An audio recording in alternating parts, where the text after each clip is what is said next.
نن به انشاءالله العظیم مونږ د مجلس آداب وایو. څومره چې د مجلس د آداب ضروري دي، د ډېرې بدقسمتۍ نه د دې نه خلک هم دومره غافل هم دي، دومره خلک د دې نه لرې دي. نن سبا چاته بالکل دا پته هم نه لګي چې په مجلس کې به زه کښېنم څنګه، او په دې مجلس کې به زه خبرې څنګه کوم، په دې مجلس کې به زه داخلېږم څنګه، او د دې مجلس نه به راباسم څنګه. او دا ډېر اهم او ضروري دی. دا زده کوئ، دا چې چا زده کړه او په خپل عمل کې راوستل، بیا چې کله دې مجلس ته چېرته داخلېږي او په دې طریقه باندې دی داخلېږي او په دې انداز باندې دلته کې ناسته پاسته کوي او په مجلس کې وخت تېروي، نو یقینا خلک به بیا دلته ډېر ښه نظر کوي چې دې سړي د مجلس آداب زده کړي دي او د چېرته په مدرسه کې په ښایسته ماحول کې وخت تېر کړی دی. صحیح ده. د مجلس اولنی ادب دا دی چې کله ته مجلس ته ور داخلېږي نو ته به سلام کې. په خبره پوهېږئ که نه؟ مجلس ته چې داخلېږي سلام به کې، د سلام الفاظ به وایي السلام علیکم ورحمت الله وبرکاته، اجتماعي طور په ټول باندې به سلام اچئ. دویم ادب دا دی چې په مجلس کې تا ته کوم ځای کې ځای میلاو شو په هغه ځای کې کښېنه. بعضې خلک یې که نه ځای نه وي، ځای برابر یې ډک وي، دی کوشش کوي یو بل ته تکلیف ورکوي، ځان پکې دننه نباسي او مخې ته ځان رسوي. دا عادت به نه کوئ. یا د جمعې په ورځ ډېر خلک به تاسو لیدلي، دا هم یو مجلس دی، جمعې مونځ ته بیان ته خلک ناستي، امام صاحب لګیا بیان کوي، خلک ورته ناستي اوري، نو دا هم یو مجلس دی، دیني مجلس دی. بعضې خلک پکې داسې کم عقله چې هغې مخکې ځای مخکې صفونه ډکي او دی د دې خلکو د پاسه چې دی د اوږو د پاسه قدمونه اړی رړی او مخکې ځان رسوي، مخکې دغه کوي. دا نه کوي چې په کار دی چې مخکې راشي، مخکې سب ځان ته مخکې ځای ونیسي. د هغې الټه دی کار کوي چې کله ځای ډک شي بیا راشي دی ناستي، خلک ناستي او دی د هغې په اوږو باندې قدمونه اړی او خلکو ته تکلیف ورکوي. لہذا په مجلس کې چېرته کم ځای میلاو شو هغه ځای باندې به کښېنې، په هغه ځای باندې به اکتفا کوې. صحیح ده. دریم نمبر چې کله ته ناست یې، اوس مجلس لګېدلی دی، ملګري ناست دي، اوس پې صرف ځان پوهېږي، بیا وروسته بیا تاسو ته زه دغه کوم صرف وضاحت کوم تاسو څخه چې کله ملګري ناست دي او په دې ملګرو کې یو ملګري ته ضرورت شو، دی پاسېدو، مثال اوبو ته لاړو یا څه کار پېښ شو هغې پسې لاړو، نو ته به داسې نه کې چې د هغه ملګري ځي ته رامخکې شي او د هغه نه ځای ونیسې او هغه غریب راشي بیا ګوري چې زه کوم ځای کې ناست وم. لہذا چې ملګری پاسېدو، تا ته پته چې دی اوس راځي دوباره څه کار پسې لاړو، د هغه ځای خالي پرېږده چې کله هغه راشي هغه ته خپل ځای وسپاره. صحیح ده. د هغه په ځای باندې به نه کښېنې. څلورم چې کله یو ملګری مجلس ته راغو نو هغه ته ځای پرېږده. دا سنت طریقه هم ده چې کله یو مجلس کې ته ناست او بهر نه بل ملګری میلمه راغو یا څوک راغو، نو هسې لږ وخوځېږه راوخوځېږه، هغه دپاره ځای برابر کړه، هغه ته به ځای پرېږدې. صحیح شو.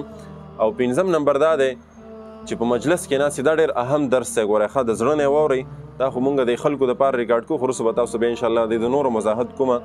پنځم نمبر دا چې په مجلس کې ناست، مثال استاد خبره کوي یا یو مشر خبره کوي یا ستا پلار خبره کوي یا ستا مور یا دغه رنګې ملګری کم ملګری لګیا دی خبره کوي، نو ته به داسې کار نه کوې چې د هغه خبره کټ کې او خپله خبره شروع کړې. لکه مثال یو ملګری لګیا دی، هغه خپله څه قصه یا خپله څه خبره بیانوي. په مجلس کې چې کله دی خوا ما ته متوجه شي چې کله په مجلس کې یو مشر یا استاد یا کوم ملګري خبره شروع کړي، نو ته به داسې نه کوې چې د هغه خبره جاري ده او ته پکې خپله خبره ور دغه کړې. دا ډېر یو اهم ادب دی او تاسو کې هم بعضې ملګري د دې نه بالکل غافله یې، نه یې خبر. هغه ټایم خو تاسو خبر نه، اوس تاسو خبر شوئ، دې نه پس به تاسو خیال کوئ چې کله استاد خبره کوي، که ستا خبره هر څومره ضروري ده د استاد خبره مه کټ کوه. کله ستا پلار خبره کوي که نه، نو د هغه خبره مه کټ کوه. کله ستا مور لګیا ده تا ته څه نصیحت کوي یا څه خبره کوي، اگر که هغه غلطه خبره ولې نه کوي، اگر که ناحقه خبرې ولې نه کوي، د هغې خبره به کټ کوې نه. پرېږده چې هغه خپله خبره وکړي، د هغې نه پس بیا ته د هغې وضاحت وکړه. خبره پوهېږئ که نه؟ نو په مجلس کې به څه کوئ، د بل ملګري یا د استاد یا د مشر خبره به نه کټ کوئ. که خبره ستا ملګری دی اوس یو خبره شروع کړې، ستا خلاف یې شروع کړې ده، خو ته پرېږده چې خپله خبره مکمل کړي، د هغې نه پسې بیا ته جواب وکړه. دا د یو بهترینو اخلاقو او د ادب یو اهمه مظاهره ده چې موږ تاسو به یې کوو. صحیح ده انشاءالله که نه؟ د چا خبره به نه کټ کوئ. صحیح ده. او چې کله په مجلس کې ناست یې که نه، اوس دا مجلس لګېدلی دی، نو په دې مجلس کې چې کله تاسو ناست یې، بعضې خلک یې که نه په غوږونو کې ګوتې وایي، څوک وایي سر ګروي، څوک په پوزه کې لګوي، څوک خپو کې لګوي. دې عادت نه به ځان ساتئ. اوس په مجلس کې کېناستئ چې خطیب لګیا دی یا استاد لګیا دی یا یو مشر کشر لګیا دی خبره کوي، هغه ته متوجه کېنه، هغه ته ګوره.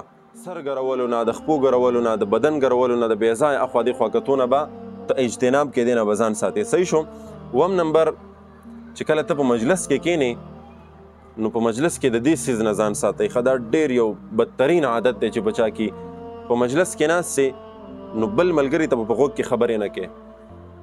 زما په خبره پوهېږئ که نه؟ اوس دا مجلس لګېدلی دی په دې کې به دا نه کې چې اوس یو استاد لګیا دی یا یو مشر کشر چې هر څوک لګیا دی خبره کوي. عموما مجلس کې خبره کېږي که نه، همداسې خلک د خاموشۍ دپاره نه کښېني.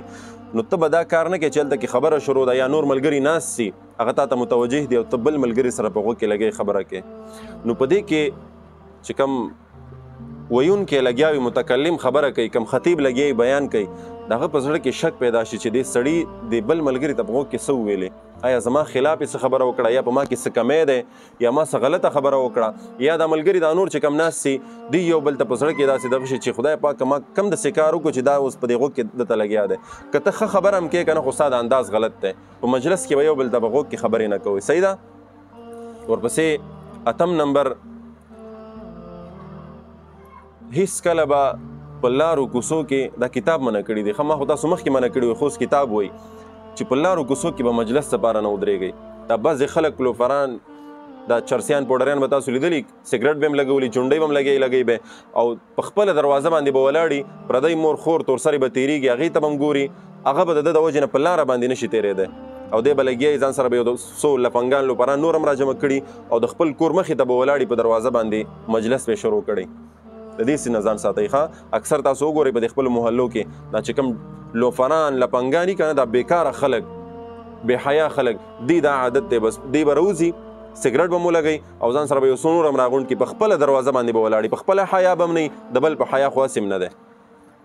نو دې سي نه به ځان ساتئ. ښه په لارو کوڅو کې لکه دا اوس لاره ده په دې لاره کې مه ودرېږئ مجلس ته چېرته چا سره کار دی خبره ده څوک راغلی یو طرف ته شه یو سایډ ته لاړ شه بهر لاړ شه یا که بیټک سیسټم یې هلته کښېنه که نه نو بهر لاړ شه بهر یو ځای کې کښېنه یو ځای کې ودرېږه هلته خپله خبره مکمله کړه. دا نه چې ستا د وجې نه پردی تورسرې پردی مور خور په تکلیف شي او د هغې د زړه نه درته خیري وځي چې الله دې تا ته هدایت وکړي چې ته اوس ولاړې ستا د وجې نه اکثر خلک داسې وي یو کور کې به د چا تکلیف وي زنانه به بیماره وي او ستا د وجې نه به هغه په لاره باندې نشي تللی.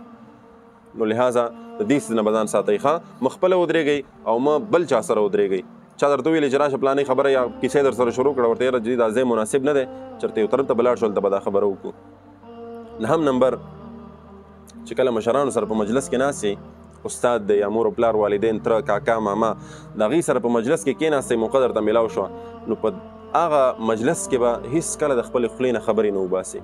که هغې ته مخاطب کړې درته ویلې چې یا د دې خبرې جواب یا څه خبره شوه او ته مخاطب کړې تا ته ویلې چې دا خبره وکړه نو بیا خبره کوه خو بلا ضرورته به په داسې مجالسو کې خاموشي اختیارول دا ډېره بهتره ده. دا د ادب مظاهره ده. فضول خبرې فضول قصې کړتې پړتې دا به نه کوې. ښه د دې نه به ځان ساتې.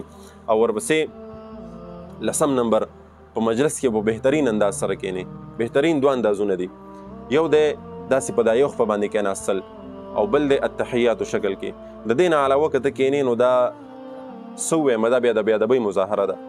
اوس ملګري خپلو کې ناست یا خو جدا خبره ده خو د استاد په مجلس کې او یا د مشر په مجلس کې چې هغه ستا والدین یا هر څوک چې کېدی شي ستا مشران د هغې په مجلس کې چې کښېنې نو په یوه خپه باندې کښېنه یا په پرلتۍ یا په التحیاتو شکل سره کښېنه. دا د مجلس آداب دي. صحیح ده. ورپسې یو لسم نمبر د مجلس خبره المجالس بالامانه. حدیث دی ښه نبي علیه السلام فرمایي ستاسو مجلسونه دا په تاسو باندې امانت دي. المجالس بالامانه د مجلس خبره چې دی دا امانت ده. د مجلس خبره به بهر نه کوئ. یو خبره داسې ده اوس دا خو تعلیم او تعلم دی درس تدریس دی په دې کې خبره کول اورېدل د عمل دپاره دا نورو ته بیانولی شي دا خو ضروري دی دا به کې خو بعضې خبرې داسې چې هغه خاص مخصوص خبرې یا د مدرسې خبرې یا د یو طالب علم خبرې یا نور څه داسې مخصوص خبرې خاص خبرې نو هغه به ته بهر نه کې. لکه استاد دی تا سره خپلې څه خبرې وکړې یا یو ملګری دی تا سره خپلې څه داسې پرسنل خبرې وکړې پرسنل تاسو پیژنئ چې هغه تا پورې خاص یا استاد پورې خاص یا مدرسې پورې خاص نو هغه به بهر نه کې. دا د مجلس د آدابو خلاف ورزي ده چې دی کې او د نبي علیه السلام د دې حدیث د دې هم د دې نه بیا اعراض کې چې ته نبي علیه السلام فرمایي چې مجلسونه په تاسو باندې امانت دي او د هغې باوجود ته خبره بیا بار کې نو ګناهګارېږي به. ښه لسم نمبر ادب د مجلس دا دی چې کله مجلس ختم شي نو په یو بل باندې به سلام اچوئ او کتاب نه ذکر کړی د مجلس د ختمېدو دعا ده سبحانک اللهم وبحمدک